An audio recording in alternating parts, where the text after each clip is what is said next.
नमस्कार। आज हम बात करेंगे एज या उम्र से संबंधित लोगों का जो मेमोरी लॉस हो जाता है, याददाश्त चली जाती है, चाहे वो अल्जाइमर रिलेटेड बीमारियां हैं या मल्टीपल स्ट्रोक या इन्फार्क्ट रिलेटेड लोगों की जो मेमोरी लॉस हो जाती है, या अलग अलग बीमारियों में जो लोगों की उम्र के साथ याददाश्त कम होने लगती है, उसको लॉस को कम करने के लिए क्या चीज़ों का हम पालन कर सकते हैं, किन रिस्क फैक्टर्स को हम कंट्रोल कर सकते हैं जिससे कि एज रिलेटेड ये मेमोरी लॉस लोगों को ना हो, लोगों को एज रिलेटेड डिमेंशिया ना हो और उनकी याददाश्त लंबे समय तक बेटर रहे।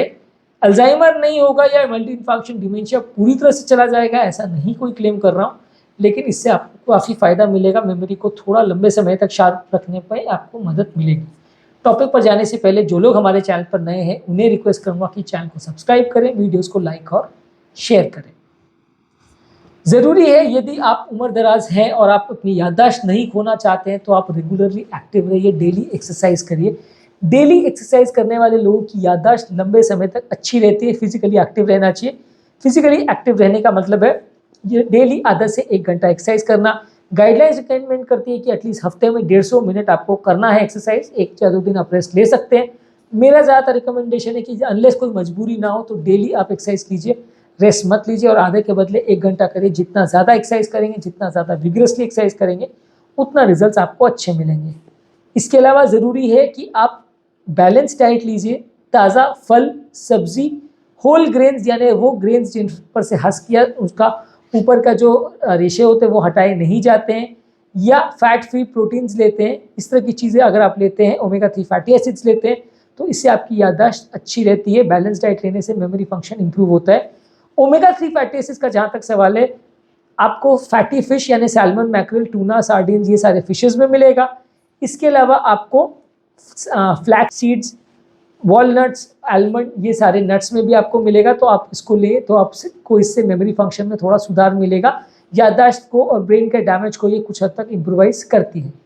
इसके अलावा अगर किसी व्यक्ति का हार्ट रिलेटेड कोई प्रॉब्लम है, जैसे कि इसको हार्ट में कोई बीमारी है, हार्ट में क्लॉट बनने का चांस है, तो उसको कंट्रोल में करिए। खून पतला करने की दवाई दीजिए, क्योंकि उम्र के साथ काफ़ी पेशेंट्स को हार्ट से छोटे छोटे क्लॉट के टुकड़े ब्रेन में जाते हैं, जिससे मल्टी इन्फार्क्ट डिमेंशिया हो जाता है। यानी ब्रेन में मल्टीपल छोटे छोटे टुकड़े जाने की वजह से ब्रेन के अलग अलग हिस्से डैमेज हो जाते हैं। तो हार्ट में अगर किसी को क्लॉटिंग का प्रॉब्लम है तो उसको आपको कंट्रोल करना पड़ेगा। ब्लड प्रेशर जिनका ज़्यादा है उनको ब्लड प्रेशर कंट्रोल करना पड़ेगा।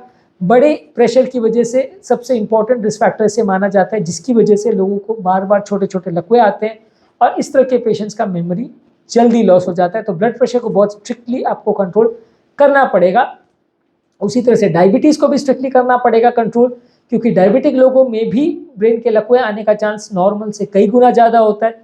जितनी बार छोटी छोटी नलियों में ब्रेन में लकवा आएगा, उतना ब्रेन का मेमोरी फंक्शन जाता रहेगा और उतना व्यक्ति की याददाश्त भी जाती रहेगी। जितना ज़्यादा बार लकवा आएगा, उतना पेशेंट को मल्टी इन्फार्क्ट डिमेंशिया होने का चांस, यानी मल्टीपल छोटे छोटे लकवों की वजह से याददाश्त चले जाने वाली बीमारी होने का चांस बढ़ जाएगा।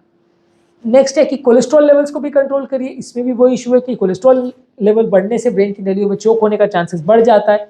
कोलेस्ट्रॉल को भी रेगुलरली और एग्रेसिवली कंट्रोल करेंगे तो ये बीपी रिलेटेड, डायबिटीज़ रिलेटेड और लकवों से रिलेटेड जो ब्रेन का डैमेज होना है वो कम हो जाएगा। नेक्स्ट इंपॉर्टेंट टिप है कि बॉडी वेट अच्छा रखिए। काफ़ी लोगों को ऐसा देखा गया है कि जिनका वजन ज़्यादा होता है उनका ब्रेन भी कंपैरेटिवली कम काम करता है। वो कहते हैं ना, दिमाग में चर्बी चढ़ जाना, वैसे ये लगभग कि आपका अगर वजन ज़्यादा है तो आपका ब्रेन प्रॉपर काम नहीं करेगा। इसलिए बॉडी वेट अच्छा मेंटेन करेंगे तो याददाश्त भी अच्छी रहेगी। इसके अलावा आपका बाकी और कोई अगर कार्डियोवास्कुलर रिस्क फैक्टर्स है, जैसे कि खासकर कोई व्यसन है, स्मोकिंग और अल्कोहल, इनको भी कम करना है। स्मोकिंग रिलेटेड भी बॉडी में छोटे छोटे क्लॉट्स बनते हैं, जिसको ब्रेन में जाने की वजह से लकवा हो सकता है और आपकी याददाश्त जा सकती है, उससे भी बचिए। अगर किसी को अल्कोहल या शराब लेने की आदत है तो उससे बचिए। शराब डायरेक्टली भी ब्रेन को अफेक्ट करता है। एक बीमारी होती है जिसको वर्निक्स एन्केफेलोपैथी बोलते हैं। बहुत ज़्यादा शराब पीने की वजह से आपकी मेमोरी चली जाती है और ये व्यक्ति को ब्रेन का एक तरह से डैमेज हो जाता है। वर्निक एन्सेफेलोपैथी एक अलग टॉपिक है तो अलग से डिस्कस करेंगे। पर अगर आपको याददाश्त अच्छी रखनी है तो अल्कोहल आपको अवॉइड करना है। हार्ट रिलेटेड प्रॉब्लम्स ना भी हो तो भी अल्कोहल आपको अवॉइड करना है। इसके अलावा सोशल एंगेजमेंट रखिए, सब लोगों के साथ सोशली एसोसिएटेड रहिए। जो लोग उम्र के साथ अलग थलग रह जाते हैं, लोगों के साथ ज़्यादा मिलते घुलते नहीं हैं, बातचीत ज़्यादा नहीं करते हैं, उनकी भी उम्र के साथ याददाश्त जाती है, ज़्यादा उनके ब्रेन पर इफेक्ट पड़ता है। तो हमेशा सोशल रिलेशनशिप ज़्यादा अच्छे रखिए, लोगों के साथ ज़्यादा लोगों के साथ मिलिए जुलिए, बात करिए, तो उससे आपका ब्रेन फंक्शन भी शार्प होगा और आपको चीज़ों को याद रखने में ज़्यादा मदद मिलेगी। इसके अलावा मेंटल स्ट्रेस कम रहना चाहिए। स्ट्रेस हार्मोन्स ब्रेन में बहुत ज़्यादा बनते हैं, तो उससे भी ब्रेन को डैमेज होता है। तो योगा, मेडिटेशन, प्राणायाम, डीप ब्रीदिंग एक्सरसाइज, ये सारी चीज़ें करके आप अपने मेंटल स्ट्रेस हार्मोन्स को कम कर सकते हैं। तो इससे भी आपकी याददाश्त लंबे समय तक अच्छी रहेगी। अच्छी नींद लेना भी अनिवार्य है। अगर आप अच्छी नींद लेते हैं, 7-8 घंटे की लगभग डेली नींद लेते हैं, तो आपका ब्रेन फंक्शन अच्छा रहेगा, बॉडी में स्ट्रेस हार्मोन्स कम बनेंगे, दिमाग लंबे समय तक अच्छा काम करेगा यदि आप अच्छी या स्वस्थ नींद डेली लेते हैं। इसके अलावा आपको हाइड्रेशन प्रॉपर मेंटेन करना है, यानी पानी अच्छी मात्रा में पीना है। काफ़ी लोगों ने ऐसा दिखाया है, दर्शाया है कि यदि आप ज़्यादा मात्रा में 2 से 3 लीटर अगर पानी पीते हैं, तो उससे भी बॉडी में क्लॉटिंग टेंडेंसी कंपैरेटिवली कम रहती है, ब्रेन का फंक्शन अच्छा चलता है, मेमोरी को भी मेंटेन करने में मदद करता है। और हाइड्रेशन मेंटेन करने के लिए आपको पानी पीना है, शराब नहीं पीना है। शराब आपके ब्रेन को एक तरह से डीएक्टिवेट करती है। इसके अलावा ब्रेन को ट्रेन करने के लिए या मेमोरी फंक्शंस को शार्प करने के लिए ब्रेन ट्रेनिंग एक्सरसाइजेस करनी चाहिए। अलग अलग तरह के सोशल ग्रुप्स वगैरह में लोग दिमाग को ट्रेन करने के लिए, आपकी मेमोरी स्किल्स को इम्प्रूव करने के लिए एक्सरसाइजेज वगैरह कराते हैं, आपको नए नए गेम्स या नए नए चीज़ों में इंगेज करवाते हैं। ये सब चीज़ों में इंगेज करके आपका माइंड थोड़ा शार्प रहता है। मल्टीपल चीज़ों को याद रखने का प्रयास करिए, मल्टीपल मेमोरी को टेस्टिंग करिए, बार बार मेमोरी को वर्क करने का मौका दीजिए। अगर आप बिल्कुल शिथिल रहेंगे और कोई काम वगैरह नहीं करेंगे, तो काफ़ी चांसेस है कि उम्र के साथ आपकी याददाश्त डिटोरिएट हो जाएगी। जो लोग रेगुलर पढ़ते हैं, कोई चीज़ों में इंगेज रहते हैं, लोगों के साथ अच्छा वाद विवाद करते हैं, डिस्कशन करते हैं, लोगों के साथ इंटेलेक्चुअली बात करते हैं, मल्टीपल चीज़ों को विषय में बात करते हैं, चाहे वो पॉलिटिक्स हो, चाहे वो सोशल लाइफ हो, चाहे वो कोई फैमिली लाइफ हो या कोई और इश्यूज़ हो, वर्ल्ड अफेयर्स के बारे में हो, ये सारे टॉपिक्स पर अगर आप लोगों के साथ डेली या रेगुलर बेस पे अगर डिस्कशन करते हैं, तो काफ़ी चांसेस है कि आपका मेमोरी ज़्यादा अच्छा रहेगा, क्योंकि आप मल्टीपल चीज़ों के बारे में सोचेंगे, अपना विचार रखेंगे, उनके बारे में पढ़ेंगे, जानने की कोशिश करेंगे, कुछ बातें दूसरों से सीखेंगे, उनको याद करने की कोशिश करेंगे। तो ये सब में ब्रेन की मेमोरी ज़्यादा शार्प होती है और आपको ब्रेन को ट्रेन करने का मौका मिलता है। जो लोग लंबे समय तक अगर घर पर पड़े पड़े रहते हैं और किसी से ज़्यादा बातचीत नहीं करते, उनकी बॉडी में डिप्रेशन भी हो जाता है उनको, और उनकी लंबे समय में उनकी मेमोरी पावर चली जाती है। इसके अलावा ज़रूरी है कि रेगुलर हेल्थ चेकअप्स भी करते रहें। आपका बीपी, शुगर, कोलेस्ट्रॉल और कोई भी ब्रेन रिलेटेड भी फंक्शंस है, तो एक बार डॉक्टर को दिखाते रहिए। यदि आपको लग रहा है कि थोड़ी बहुत आपकी याददाश्त कम हो रही है, तो दिखाते रहिए। अर्ली स्टेजेस में अगर बीमारी हो तो आप उसको पिकअप कर सकते हैं, इससे आपको बीमारी मैनेज करना ईजी रहेगा। इसके अलावा कोई टॉक्सिन्स का अगर आपको एक्सपोजर है, हार्मफुल केमिकल्स है जो आपकी हेल्थ को ख़राब कर सकते हैं, चाहे सेकेंड हैंड स्मोक हो या हार्मफुल केमिकल्स हो, तो उसके एक्सपोजर से बचिए। तो इससे आपका ब्रेन का फंक्शन बेटर रहेगा और आपका कंपैरेटिवली याददाश्त भी अच्छी रहेगी। ज़्यादातर जो भी चीज़ें आपके आसपास है या कोई भी बीमारियां हैं या ब्रेन रिलेटेड प्रॉब्लम्स है, उसके बारे में अपनी इन्फॉर्मेशन अच्छी रखना ज़रूरी है। खुद को एजुकेट करिए। अगर आप खुद को एजुकेट करते हैं किसी भी बीमारी के बारे में, तो मैनेज करना काफ़ी ईजी हो जाता है। जो लोग अपने आप को एजुकेट नहीं करते और सिर्फ डॉक्टर्स पर रिलाई करते हैं या किसी फ्रेंड्स या फैमिली पर रिलाई करते हैं कि वो लोग हमको बताएंगे और हम उसको फॉलो करेंगे, वो लोग ज़्यादा परेशान होते हैं और उनको बीमारियां ज़्यादा गलतियों की वजह से और बढ़ जाती है। तो लोगों को ज़रूरी है कि अपनी मेमोरी पावर को अच्छा रखने के लिए अपने बीमारी के बारे में और अपने बाकी सारे प्रॉब्लम्स के बारे में खुद जानें, खुद पढ़ें और उसको अच्छी तरह से ज़्यादा अच्छे से मैनेज करें।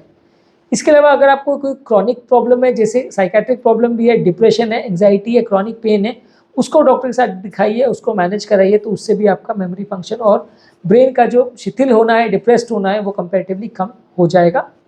कुछ एंटीऑक्सीडेंट तत्व हैं जैसे कि berries, raspberry, strawberry, blackberry, blueberry, हरी साग सब्जियाँ और नट्स, इसमें एंटीऑक्सीडेंट तत्व होते हैं, ये आपकी ब्रेन के फंक्शनिंग को बेटर करते हैं। तो ये सारी चीज़ों को ज़्यादा मात्रा में लेने से आपका ब्रेन का फंक्शन अच्छा होगा।